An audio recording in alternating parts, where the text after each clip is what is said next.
కష్టాలు ఎందుకు వస్తాయి? శ్రీమద్ భగవద్గీతల్లో ఉన్న ఉత్తరం. మన జీవితంలో ప్రతి ఒక్కరికి కష్టాలు వస్తూనే ఉంటాయి. కొందరికి ఆర్థిక సమస్యలు, మరికొందరికి ఆరోగ్య సమస్యలు, మరికొందరికి కుటుంబ సమస్యలు. అయితే ఈ కష్టాలు ఎందుకు వస్తాయి? వాటిని ఎలా ఎదుర్కోవాలి? ఈ ప్రశ్నకు శ్రీమద్ భగవద్గీతలో శ్రీకృష్ణ పరమాత్మ ఇచ్చిన సమాధానం ఏమిటో తెలుసా? చాలా మందికి అనిపిస్తూ ఉంటుంది, నేను ఎంత శ్రమపడినా ఎప్పటికీ విజయం రాదు, ఎప్పుడూ ఏదో ఒక సమస్య ఎదురవుతుంది, దేవుడు నన్ను మర్చిపోయాడేమో. ఇది చాలా మందిలో ఉండే సాధారణ సందేహం. శ్రీకృష్ణుడు గీతలో ఇలా అంటాడు, మా ఫలేషు కదాచన, అంటే మనకు కర్మ చేయటానికి హక్కు ఉంది, కానీ దాని ఫలితాన్ని గురించి ఆలోచించే అవసరమే లేదు. మనం ధర్మబద్ధంగా కృషి చేస్తే దేవుడు సరైన సమయంలో మనకు కావలసింది ఇస్తాడు.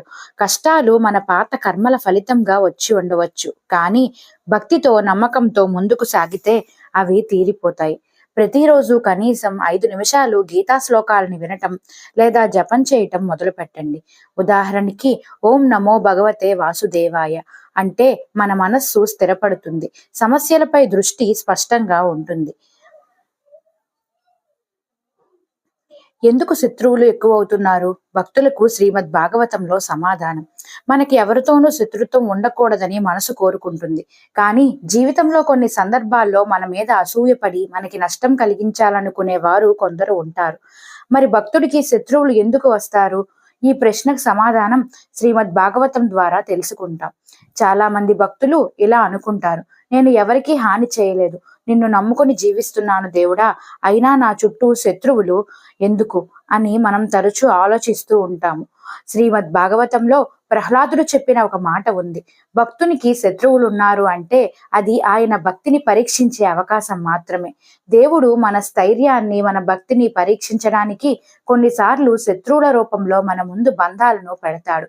పరమ భక్తుడు ప్రహ్లాదుడే తన తండ్రి హిరణ్యకశిపుని చేతుల్లో ఎన్నో వేధింపులు ఎదుర్కొన్నాడు, కానీ భగవంతుని మీద నమ్మకం వదలలేదు.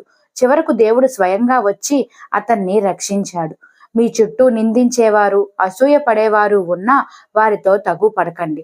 రోజు నృసింహ స్తోత్రం లాంటి శ్లోకాలను పఠించండి, అవి భయాన్ని తొలగిస్తాయి.